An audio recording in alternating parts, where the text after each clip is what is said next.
you see an application, what's something that you see that's like, yeah, this is one that goes in the bottom of the pile?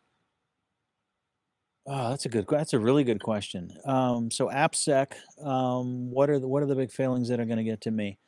Now, do they get to that point? Like, and that's, do you have like checks and balances as you go through your 100 resumes, 200 resumes? Is someone kind of filtering through? Do you use an application that kind of So scans through them? I don't. I personally refuse to use any of the apps. There's too much risk that you're going to drop something on the floor you shouldn't have dropped on the floor. So what are the no-nos? What are the things that are going to be red flags that I'm absolutely going to toss in the trash? I've got far fewer red flags than I used to. I'll say that. If you go look me up on LinkedIn and look at my career, I've had several short stints in a row. And that used to be a big fat no-no. Never have short stints in a row. I've had 4, frankly. And I'm no longer too concerned about that. What I am concerned about is gaps, right? Every one of mine, like a week later, there was a different job, write your own story there. You can figure that out. Big gaps that are missing is still a red flag for me, just to like, where the heck was this person?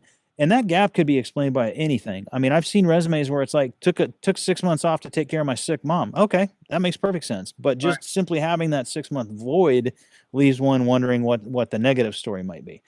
Should you put that on your resume? Yeah, absolutely. Absolutely.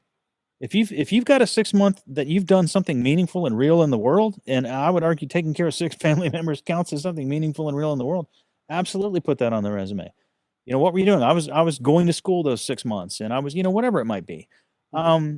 So unexplained gaps are always a red flag that are going to cause me to, put you on the maybe not pile. I'm probably going to actually ask you the question, and rather than just reject it and throw it in the trash completely. The other one for me is the super long resumes. I got a resume from a guy a couple of years ago. I still remember it to this day. It was literally 31 pages. Wow. Okay. The guy was a contract developer, really good, really skilled at his game, obviously knew his business, and was one of these folks that just chose to live in an RV and travel the country and just pick up different jobs here and there. And he felt the need to list every single one of those jobs. I just was like, I'm not even, if this is how you communicate with me, I don't even want to know how you communicate with the rest of my company, with anybody else I might need you to give a presentation to. Like, yeah, you might be the best developer in the world. That one did go in the trash can simply because of the resume length. I couldn't imagine that person able to give me a short and concise description of anything in any business context with a 31-page resume as his short and concise explanation of himself, right? And that's probably the only 2 red flags I can really think of that I've had recently. Okay, so just to recap, so everyone's watching this, like if you have gaps in your resume, fill them, right? Yeah. If it's going to school, self-studying, the pandemic, got laid off from the pandemic, right? Just put it in there and say, look. And what did you do during that? Like, let's say that's the case. Let's say that's actually the case. I got laid off because of the pandemic, and I went 6 months, and now I'm applying for a new job, and I haven't had a job in 6 months. All this stuff we talked about at the beginning of the show, where you're teaching yourself and you're learning and you're growing and you're pushing your boundaries and you're getting out of your comfort zones and you're educating yourself. Man, fill that 6 months with that stuff. What have I done? I went and got a CEH cert, and I went and got a whatever book, and I've learned how to develop HTML, and I'm studying program management. And I mean, just whatever it might be, fill that gap with the stuff that you've been doing to actively keep yourself fresh and keep pushing yourself and keep improving your game even when you're not working. Awesome. I mean, I think that's great advice, especially people that are transitioning, people are trying to break in the career, as well as, like you said, like the pandemic, as I'm sure you heard, Allan, and I've heard it as well.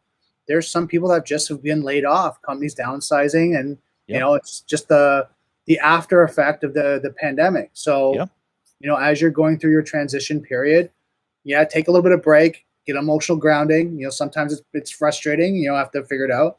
But then fill that gap in what you're working on, what you're doing in projects, programming, learning, studying, whatever that may be, because people like yourself are looking and going, okay, they've done something meaningful.